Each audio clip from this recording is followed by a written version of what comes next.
If you go onto our website, you'll actually have our contact details on that. It just means that if you're panicking going, I didn't get this or need to follow up, www.nicrc.org.uk, or just Google Community Relations Council, because it's probably the quickest way to do it.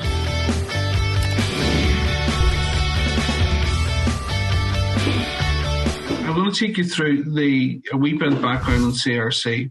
Then we're going to tell you about all the grant schemes that we have, and then touch particularly on those that are open now, and really focus on probably more about the kind of the CRCD grant scheme, because that's the one that has most activity, but also it's one where a lot of small sort of community organisations first come in contact with ourselves through. Our key aim is to promote a peaceful and shared society based on reconciliation and mutual trust. We've been going since 1990, and that's really been trying to take a lead and support change towards reconciliation, tolerance and mutual trust. A lot's happened over the last 30 years, and we're still going, albeit in different areas, working with different communities, and that's always a good thing. We're supported by the Executive Office, which is part of the non-executive. At the minute, we have a number of grant schemes that we operate. We have 6 in total. And I'll go through those that we have. We have our core funding program. That core funding program funds staff, funds resources in terms of running costs. Now that really is, I suppose the name suggests, core as in core organisations that are very focused on good relations work. So it's appreciate there's those kind of needs that people have. But in terms of the core, we fund around 31 organisations per year. The budget's just over 1.25 million. And that budget is also subjected to those that are going into the second and maybe third year of a contract.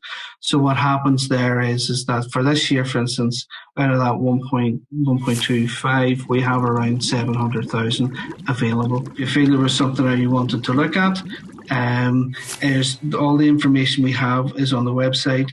You can access the applications online.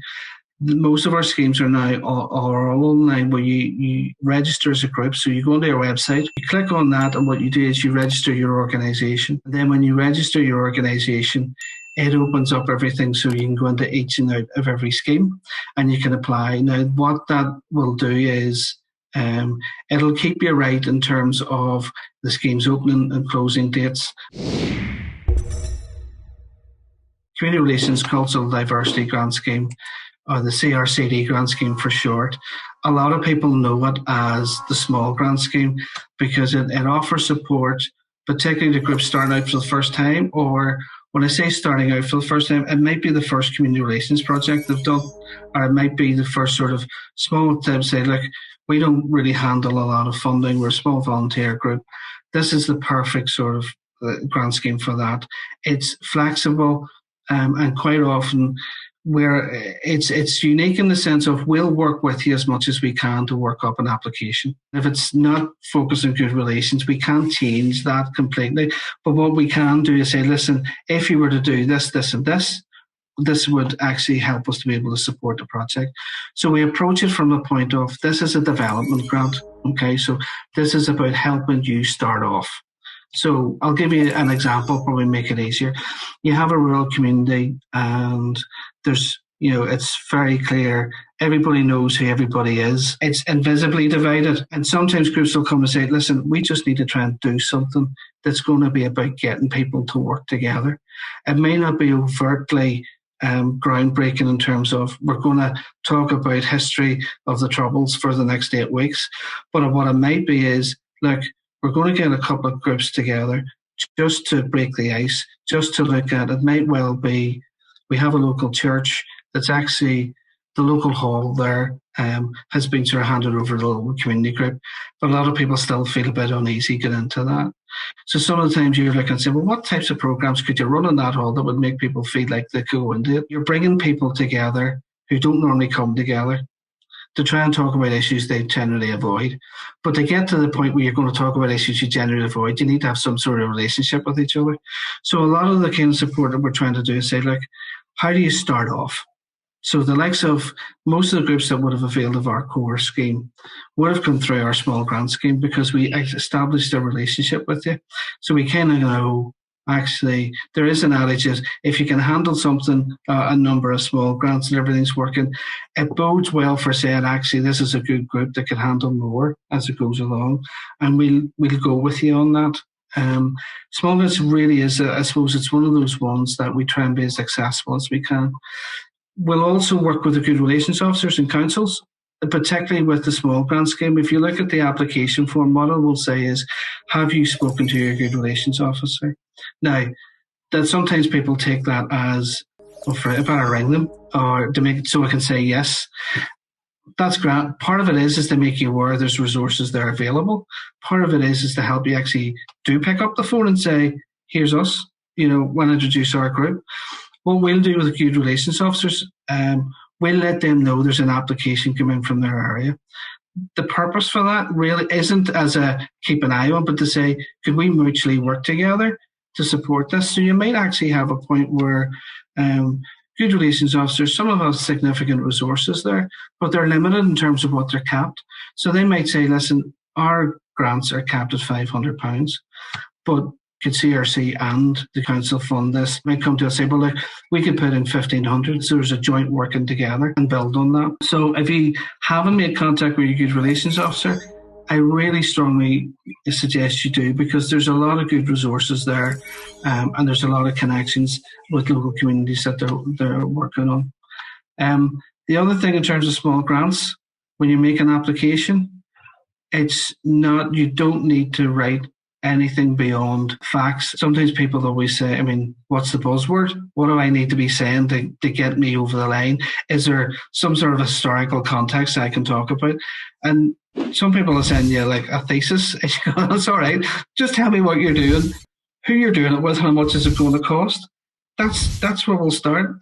Plain English is absolutely fine. And we can work with that. So as I say, when you put an application into the CRCD scheme, you're actually, it's a negotiable document, as we would put it, so we'll work with you on it. So if it doesn't quite hit the mark, we can give you feedback to how to get to there. Now, if you think, do you know what, that's not going to work for us, that's fine. You can come back again if it was another time. There's no limit in the amount of applications. And generally what we'll say is, like, if you've done this, how do we build on it? So let's take the example of Community Hall.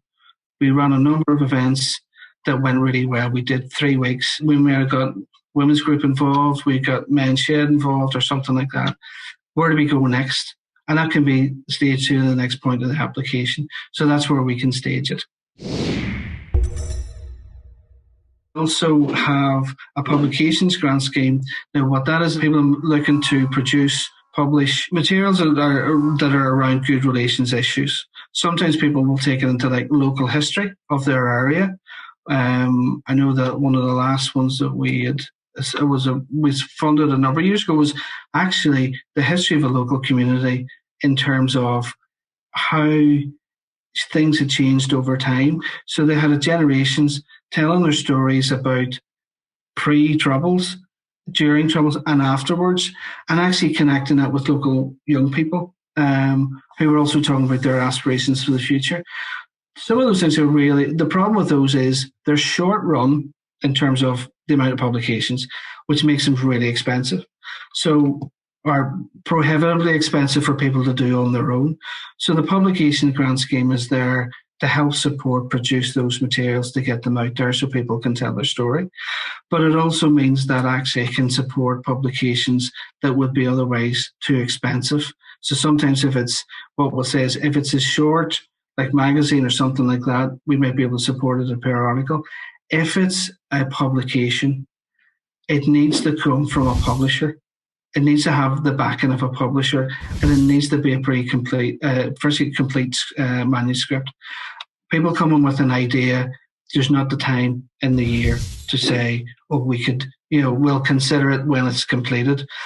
We actually say take it to a publisher for the reason of, you can gather, you can produce hundreds of things, but if you don't have distribution for people to be able to pick it up and read it, and whether that's through local suppliers or it's through libraries, whatever. But we also recognise there's local stories and local communities and rural communities that are important to collect.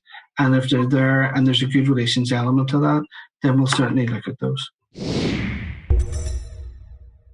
The Media Grant Scheme, which looks to support production of original media in terms of internet sites. It might be around DVD, video, film. It might well be about people creating a media product that's about, I'll give you some of the ones this year. There was an animation around people's experience, people from the sort of Protestant Unionist community learning Irish and their experience of that. But it was telling their story through an animation, which was really helpful for people just to get a grasp of being able to tell their story in a creative way. The other scheme we have is a Pathfinder program. Okay, now the Pathfinder scheme you will not find on our website for a good reason. It is an accessible scheme that you need to talk to us about. It's almost a bridging support or an emergency support. So I'll give you an example. There's an incident that's happened and there needs to be a quick response to it. It may well be in terms of community conflict, or there's something that has arisen that needs a very swift response to quell whatever that may be. So it may well be in terms of, you said, like, there's a lot of tension in the local area. We want to be doing something just with young people very quickly, and it's about trying to be an emergency intervention. That's not what everybody needs, and thankfully that need has actually gone down over the years. But there's another spot within Pathfinder as well where a group might say, look, we have a gap in our funding between one round and another, and we need to protect some services. So we need to protect in terms of, there's a good relations program here, and if we don't have some support between one round and another, we're going to be in difficulty. So if you're in a position where there's something like an emergency comes up, or there's a gap in funding, and you think, like, we need to try and find something, some groups might come up and say, like, there's a project that's arisen we hadn't planned for to meet an immediate need. Again, Pathfinder will consider it, but it's say, have a conversation, give me a ring, drop me an email. What has happened? We have a couple of applications this year, and that's the process has been, the guys have sat down and spoke to me about it. And that's where you're going, okay, I think it's appropriate, or I think it's not. I think there might be somewhere else can help. If it's something that we can help with, by all means, we will say, right, okay. Normally what I would say to people is, give me one page of what the outline is. Because if you're struggling to write it on one page, then you probably need to think a bit tighter about what you want. It's just helpful for both, for me and the sort of applicant to understand what the need is. Then what we can say is, like, go to the applications on the website and apply. So it means that it's almost been a pre sort of discussion before you apply into that. The North Belfast Strategic Good Relations Scheme, but that's a closed scheme that we operate with contract holders in North Belfast. That is, the TEO have strategic authority for and oversight. We administer it in terms of the contract holders.